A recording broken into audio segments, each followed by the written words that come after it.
बिस्मिल्लाहिर्रहमानिर्रहीम। अस्सलाम वालेकुम नाज़रीन, मैं अहमद फवाद हूँ और आप मेरा यूट्यूब चैनल देख रहे हैं। नाज़रीन, एक बड़ी ब्रेकिंग न्यूज़ के साथ आज के व्लॉग में आपकी खिदमत में हाजिर हुआ हूँ और ब्रेकिंग न्यूज़ है सुप्रीम कोर्ट ऑफ पाकिस्तान से, क्योंकि NRO 2 को बड़ा धचका लगा है और ये धचका सुप्रीम कोर्ट से लगा है। और जितनी तेज़ी से मौजूदा इम्पोर्टेड हुकूमत ने खुद को NRO 2 दिया था, उससे दुगनी तिगनी बल्कि एक इशारे की या एक फैसले की नतीजे में ये जो सारा NRO 2 है ये कैंसिल हो सकता है।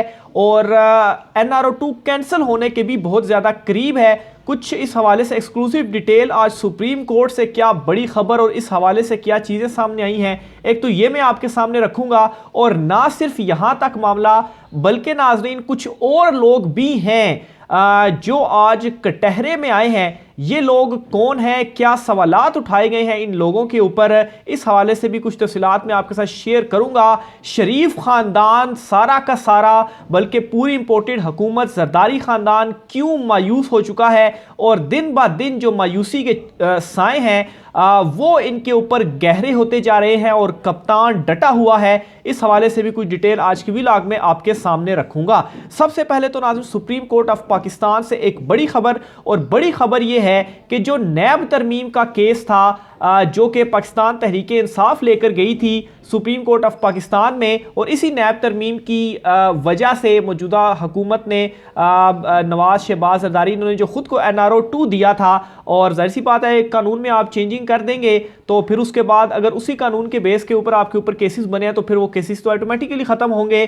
तो ये चैलेंज किया था पाकिस्तान तहरीक इंसाफ ने सुप्रीम कोर्ट में। सुप्रीम कोर्ट में आज इसके ऊपर क्या लेटेस्ट डेवलपमेंट हुई है, कुछ जो आज की जो कार्रवाई है मुख्तसरन में जो है वो समराइज करूंगा। आज की कार्रवाई को वो मैं आपके सामने रखूंगा। एक तो नाजरीन, chief justice of Pakistan justice Umar Ata Bandial साहब जो हैं वो खुद इस केस की सरबराही कर रहे हैं, और 3 रुकनी टोटल ये बेंच है, और इसमें जस्टिस एजाजुल एहसन और जस्टिस मंसूर अली शाह ये इस 3 रुकनी बेंच में शामिल हैं। आज नाजरीन जब ये केस की समाअत शुरू हुई तो आगाज़ में ही जस्टिस एजाजुल एहसन साहब की जानिब से ये सवाल उठाया गया कि क्या कोई रह गया है जिसे नैब कानून से अस्तस्ना ना मिला हो, यानी कि जजिस को भी ये तमाम तर जो चीज़ें हैं वो मालूम हो चुकी हैं। और NRO 2 तो आज उन्होंने भी ये सवाल उठा के कोई रह तो नहीं गया जिसको नैब जो कानून है उससे अस्तस्ना ना मिला हो। मजीद जस्टिस एहसन साहब कहते हैं कि तहसील कौंसिल के चेयरमैन और वाइस चेयरमैन के फैसले भी मुस्तस्ना हो गए हैं। और इसी दौरान जस्टिस मंसूर अली शाह की जानिब से आज अदालत में कहा गया कि माली फ़ायदा साबित किए बगैर किसी फैसले जो गलत नहीं कहा जा सकता को गलत नहीं कहा जा सकता। बज़ाहिर अफसरान को, अवामी ओहदेदारान को फैसला साजी की आज़ादी दी गई है। वकील जो इमरान खान साहब की तरफ से ख्वाजा हारिस साहब, उनकी जानिब से भी आज काफ़ी जो है वो दलाइल उनकी तरफ से जारी थे। लेकिन जो आज जजेस ने जो कुछ कहा, जिनसे आपको जो कुछ इशारे या आपको ये मालूम होगा कि चीज़ें किस तरफ जा रही हैं, वो मैं आपके सामने रखूँगा। मज़ीद नाज़रीन जो है वो जस्टिस मंसूर अली शाह की जानिब से जो है वो ये कहा गया कि हर सरकारी फैसले का किसी ना किसी तबके को फ़ायदा होता है। इसके अलावा मजीद उन्होंने ये कहा कि पाक फौज को नैब कानून से अस्तस्ना क्यों दिया गया है, यानी कि ये जो NRO 2 जो इमरान खान साहब सुप्रीम कोर्ट में गए थे शरीफ ख़ानदान के ख़िलाफ़ कि ये नैब तरमीम जो है वो इनको कैंसिल होना चाहिए, उस पर तो सवाल उठा ही लिए गए हैं।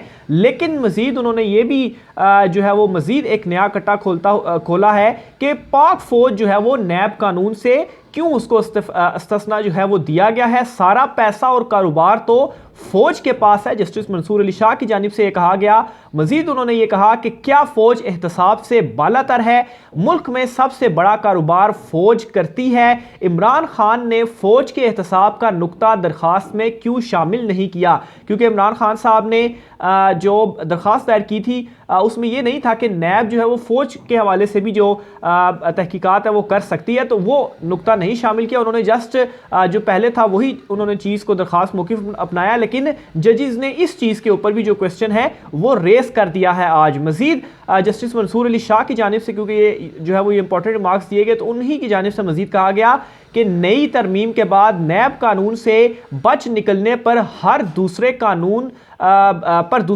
में फंस जाएगा। आपके दलाइल से ऐसा लगता है एहतसाब सिर्फ नैब कर सकता है। बहरहाल ये वो जो है वो ख्वाजा हारिस साहब की चूंकि दलाइल जारी थे तो उसी दौरान उनकी जानिब से ये भी रिमार्क्स जो है वो सामने आए। तो बहरहाल ये बहुत ही ज़्यादा इंपॉर्टेंट जो है, ख़ास तौर पर आप डायरेक्शन देख सकते हैं या सुप्रीम कोर्ट के जो सवालात उनकी जानिब से किए गए हैं। एक तो नैब तरमीम के हवाले से पहले ही उन्होंने सवाल आगाज़ में ही कि कोई राय तो नहीं किया कि जिसे नैब कानून से इस्तिस्ना नहीं मिला, और फिर उसके बाद जो अफवाज के हवाले से उनकी जानिब से जो कुछ क्वेश्चन है वो रेस किए गए। और फिर इसी केस के अंदर नाजरीन एक बड़ी अहम जो डेवलपमेंट थी वो ये थी कि वापस होने वाले जितने भी केसेस थे इस नैब तरमीम के बाद माफ़ कीजिएगा, इस नैब तरमीम के बाद जितने भी केसेस वापस हुए हैं उनकी भी जो डिटेल्स हैं वो भी सुप्रीम कोर्ट ऑफ पाकिस्तान ने वो मांग ली हैं और कहा है कि इन्हें अदालत में पेश किया जाए। यानी कि इन नैब तरमीम से जिसको भी फ़ायदा हुआ है, जिसके भी केसेस जो हैं वो ख़त्म हुए हैं, उन सारों की सारी जो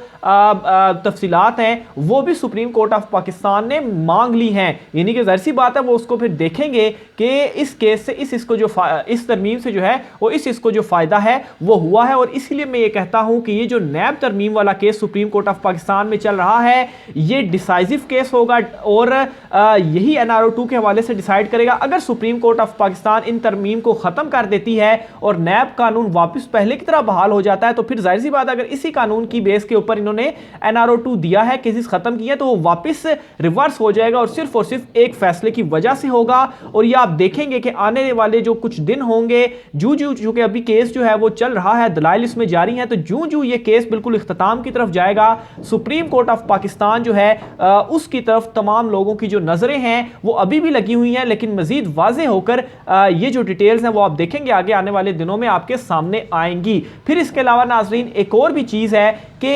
नैब ने तमाम साबिक सदर और वज़राए आज़म के जो केसेस हैं वो भी उनको भी हवाले करने के से मुतलिक एक इम्पॉर्टेंट जो फैसला है वो किया है। इस फैसले के मुताबिक नाज़रीन नैब ने मेगा करप्शन केसेस की फहरिस्तें मुरतब करना शुरू कर दी हैं, जबकि तमाम साबिक सदर और वज़राए आज़म के केसेस मेगा करप्शन कैटेगरी में शामिल करने का फैसला भी किया है। इसके अलावा साबिक वफाकी और एडिशनल सेक्रेटरीज के केसेस भी मेगा करप्शन में शामिल होंगे, जबकि अवाम से फ्रॉड के जो केसेस हैं वो भी मेगा करप्शन में शामिल होंगे। और इस हवाले से नैब ने तमाम जो रीजनल ब्यूरोज हैं उनसे मेगा करप्शन की जो तफसीलात हैं वो भी तलब कर ली हैं और फिर वापस होने वाले केसेस की जो डिटेल्स हैं वो सारी सुप्रीम कोर्ट ऑफ पाकिस्तान में जमा होंगी। लेकिन दूसरी साइड पर नाजरीन जो इन्होंने खुद को NRO देने वाला सिलसिला था वो भी चल रहा है। बहरहाल एक फैसले के बाद जिस तरह से इमरान खान साहब ने जो है वो अदम एतमाद वाला मामला हुआ था कि इलेक्शन अनाउंस कर दिए गए थे, असेंबलियां तहलील हो गई थी,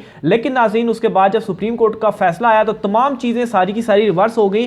तो ये भी अगर सुप्रीम कोर्ट इसको उड़ा देती है तो सारा का सारा जो मामला है वो रिवर्स हो जाएगा। लेकिन स्टिल ये खुद को NRO देने में मसरूफ है। और इस हवाले से एक और भी बड़ी ब्रेकिंग न्यूज़ शेयर करता चलूँ कि नैब की जानिब से साबिक सदर आसिफ अली जरदारी के खिलाफ जो 25 साल पुराने केसेस में बरियत के खिलाफ जो दरखास्तें थी, बरियत के खिलाफ वो जो हैं वो वापस ले ली, यानी कि उनको बरी किया गया था और फिर दरखास्तें नैब ने दी थी वो जो हैं वो उन्होंने वापस ले ली हैं। तो बहरहाल ज़ाहिर सी बात है अब नैब जो है वो फिर मौजूदा हुकूमत के अंडर है तो इन्होंने वही फिर चीज़ें करनी है जिस तरीके से मौजूदा हुकूमत इनको डायरेक्शन देगी। तो बहरहाल ये जो है वो दूसरी तरफ अपनी तरफ से ये जो है वो NRO 2 का सिलसिला जारी है, लेकिन सारी जो नज़रें हैं वो इस वक्त सुप्रीम कोर्ट ऑफ पाकिस्तान में लग चुकी हैं। इसके अलावा नाज़रीन मुस्लिम लीग नून की अंदरूनी कहानी, उनके अंदर इस वक्त क्या चल रहा है, वो मुसलसल शिकस्त की वजह से उनकी जो हालत है वो बदतर से बदतर होती जा रही है।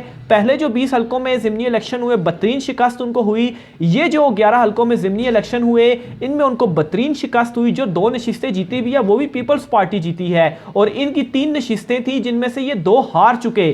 तो इस शिकस्त ने इनको जो है वो इनकी हालत बुरी कर दी है, हालत पतली कर दी है। नवाज शरीफ, शहबाज शरीफ इस वक्त फुल कंफ्यूज हैं कि वो करें तो करें क्या। नवाज शरीफ ने अपनी साहबजादी को भी बाहर बुला दिया क्योंकि उन्हें ये अंदाज़ा था कि अगर इमरान खान कामयाब हो जाता है, उसका लॉन्ग मार्च NRO 2 रिवर्स होता है तो फिर उनकी जो बेटी है वो पाकिस्तान में फंसी रहेगी, इसलिए जल्दी से जल्दी उन्हें अपने असल ठिकाने लंदन जो है वो बुला लिया जाए और अपने ख़ानदान को पहले सेव कर लिया जाए। बहरहाल इस वक्त शरीफ खानदान जो है वो बुरा ना सिर्फ फंस चुका है, बल्कि नाजरीन ये पहली मरतबा भी हुआ है कि इमरान खान साहब ने इनको नथ डालकर रखी हुई है और इनकी जो हालत है वो इस वक्त पतली हो चुकी है। मज़ीद डिटेल भी आपके साथ शेयर करता रहूंगा। आज के व्लॉग से इतना ही, मुझे इजाज़त दीजिए। अल्लाह हाफिज़।